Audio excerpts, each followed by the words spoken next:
Shalom sejahtera bagi Bapak Ibu Saudara sekalian yang saat ini berada di rumah.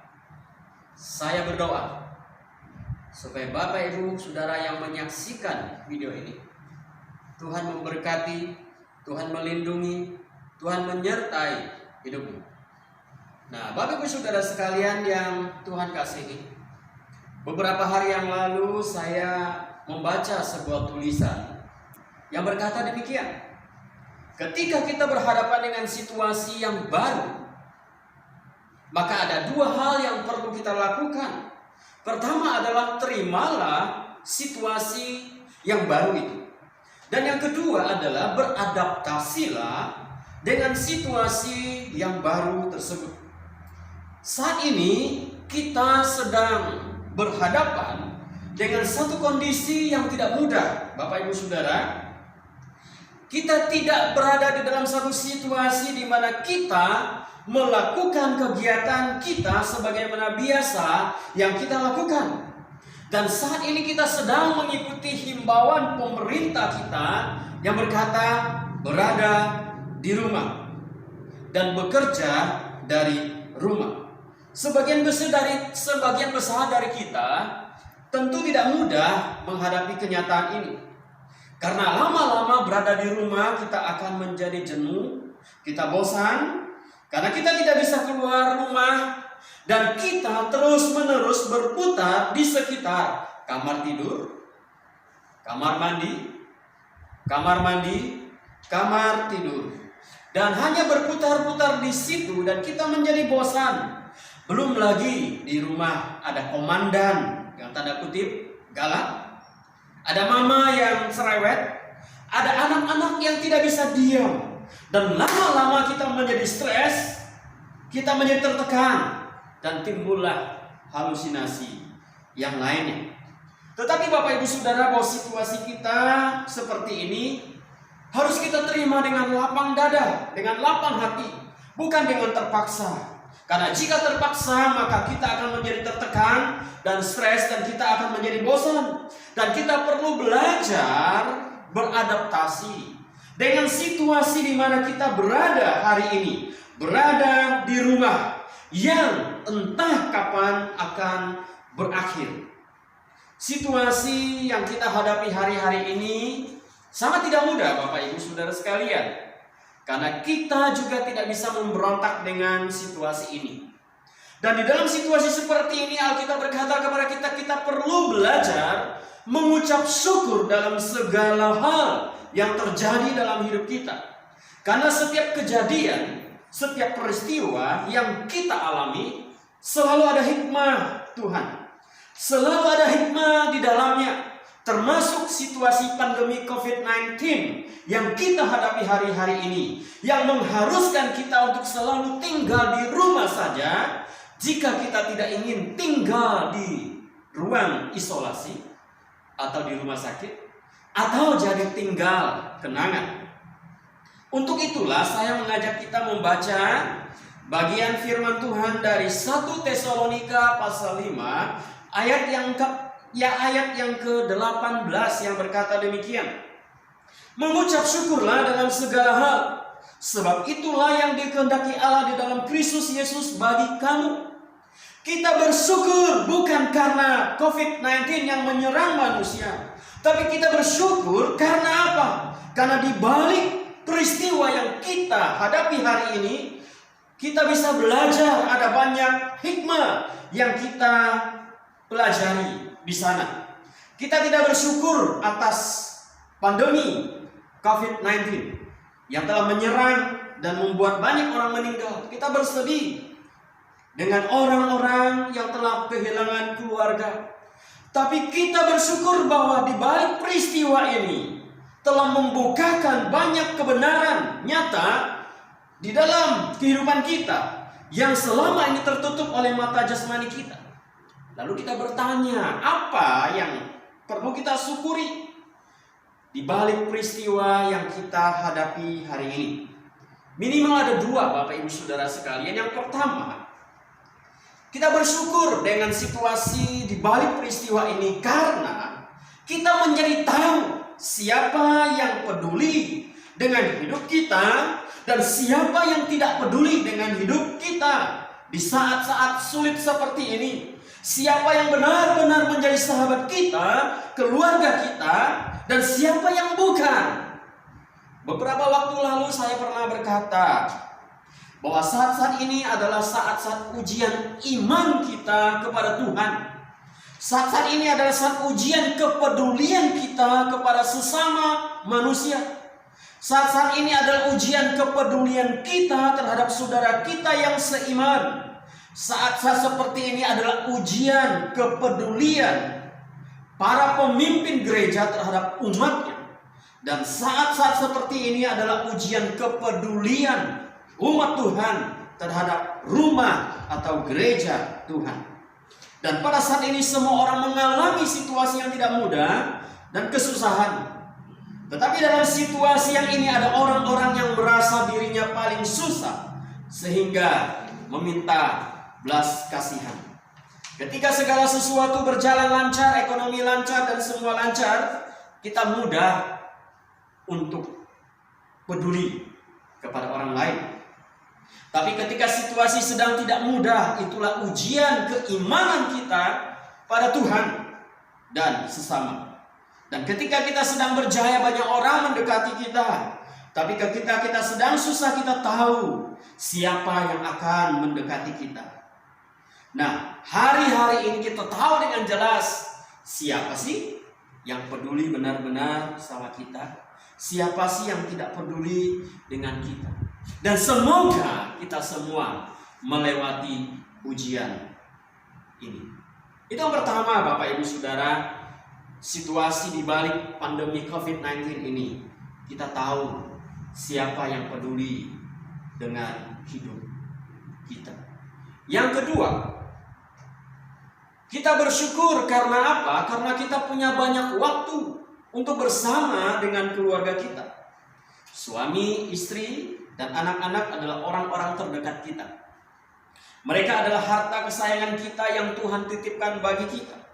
Ada lagunya kan yang berkata begini, harta yang paling berharga adalah keluarga, istana yang paling indah adalah keluarga, puisi yang paling bermakna adalah keluarga, mutiara yang tiada tara adalah keluarga. Dan kita mengaminkan bahwa keluarga kita adalah harta terindah. Tapi ketika situasi saat ini kita mengharuskan kita banyak berada di dalam rumah. Dan ini yang seringkali karena terlalu lama di rumah, kita menjadi jenuh, kita menjadi bosan. Sebelum peristiwa pandemi COVID-19 ini melanda negeri kita bekerja seperti biasa. Situasi aktivitas kita berjalan seperti biasa. Dan kita bahkan kadang mengeluh, kapan punya waktu buat keluarga?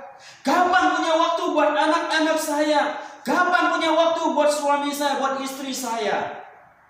Dan saat itu ketika hari libur pun kita berkata, aduh kapan punya waktu buat keluarga? Dan kita merindukan hari libur yang panjang. Dan ternyata hari libur yang panjang ini Tuhan berikan kepada kita saat-saat ini. Dan hari-hari ini waktu untuk keluarga begitu banyak sampai kita bosan. Mau ngapain dengan waktu yang seperti ini? Mau ngapain? Jenuh, bosan, tertekan, dan kemudian menimbulkan banyak hal yang tidak sehat dalam keluarga kita. Bapak Ibu Saudara, sebenarnya kita mesti bersyukur karena kita diberikan waktu yang banyak untuk bersama keluarga kita. Dan saya heran jika kita punya waktu untuk keluarga, tapi kita malah bosan dan tertekan. Dan sebagian kita tertekan juga karena memikirkan kondisi keuangan kita. Kita tidak bisa bekerja sebagian orang. Sebagian orang bekerja dari rumah, penghasilan tidak bertambah, tapi pengeluaran tetap terus berjalan. Tabungan semakin hari semakin keluar, sementara pemasukan tidak stabil. Dan itulah yang membuat kita merasa tertekan dan khawatir. Dan di dalam situasi seperti ini kita bertanya, kapan berakhir? Tidak ada yang tahu kapan itu berakhir.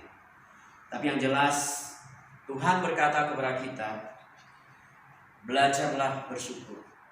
Mengucap syukurlah dalam segala hal. Karena itulah yang dikehendaki oleh Allah di dalam Kristus Yesus bagi kamu. Saya akhiri khotbah saya dengan sebuah cerita, Bapak Ibu. Pada zaman dulu kala, ada seorang raja yang sangat kaya. Tapi dia merasa ada sesuatu yang kurang di dalam hidupnya. Dan repotnya adalah raja ini tidak tahu apa yang menyebabkan ada sesuatu yang kurang dari hidupnya itu. Dia ada raja, tapi dia merasa ada yang kurang. Satu pagi ketika dia bangun dari tidur, dia mendengar ada seorang pelayannya yang sudah bekerja, yang membersihkan segala ruangan. Lalu kemudian raja mendengar salah satu pelayannya ini bekerja dengan sukacita, bernyanyi dengan begitu riang dan begitu bahagia. Lalu kemudian raja bertanya kepada pelayan itu, "Hai pelayan, apa rahasiamu sehingga kamu itu begitu bahagia setiap pagi kamu bisa bernyanyi dengan penuh sukacita dengan riang?" Si pelayan itu menjawab, "Tuan Raja, hamba tidak punya apa-apa selain daripada keluarga yang bahagia dan penuh dengan ucapan syukur." Menjawab raja, kemudian dia pergi meninggalkan raja. Raja penasaran, ada apa dengan pelayan ini sehingga dia begitu bahagianya. Akhirnya si raja memanggil penasehat kerajaan yang terkenal dengan bijaksana untuk dimintai saran. Lalu kemudian si penasehat raja berkata kepada raja, "Yang mulia, mohon beri hamba koin emas sejumlah 99 keping. Nanti koin emas itu akan hamba letakkan di depan pintu rumah si pelayan." Singkat cerita, 99 koin emas itu pun diletakkan di depan pintu rumah si pelayan. Pada saat si pelayan membuka pintu rumah, dia terkejut sekaligus dia kegirangan. Lalu kemudian si pelayan itu mengambil koin emas itu, dia menghitungnya dan ternyata ada 99 keping koin emas.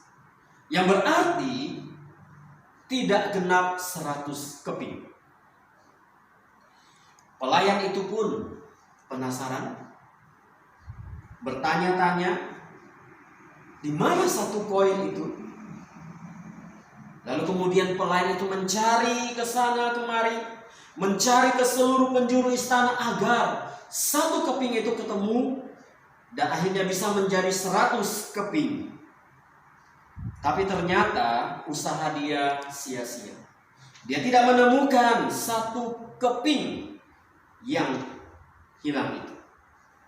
Dia begitu fokus mencari satu keping itu. Dari hari ke hari kemudian pelayan ini sikapnya sudah mulai berubah.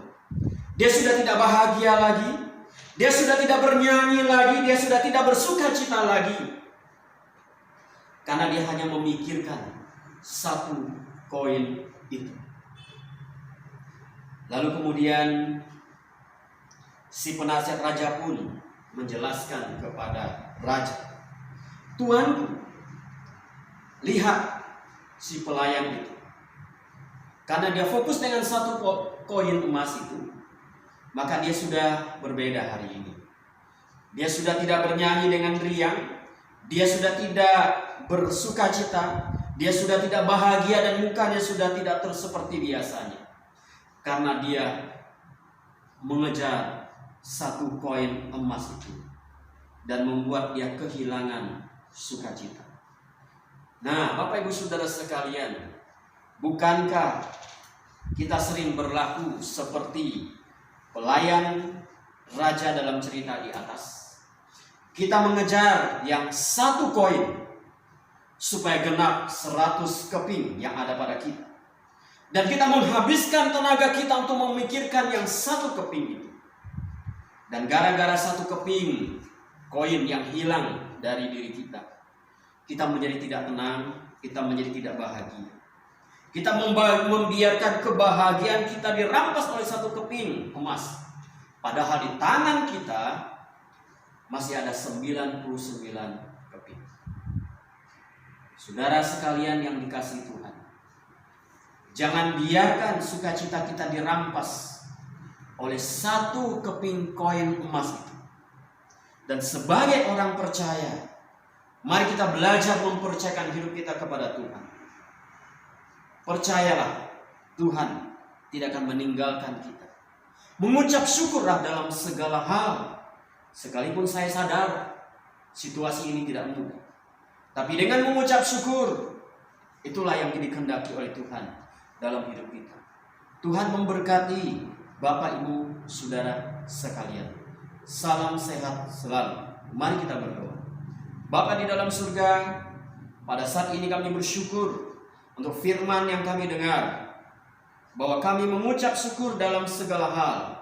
Bapa di surga, hamba berdoa untuk setiap orang yang menyaksikan dan mendengarkan hamba-Mu berbicara melalui firman-Mu. Kiranya Bapa di surga memberkati setiap orang yang mendengarkan ini.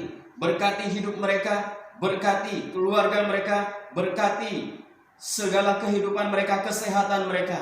Lindungi mereka, jauhkan mereka dari segala mara bahaya. Tutup bungkus mereka dengan kuasa Tuhan.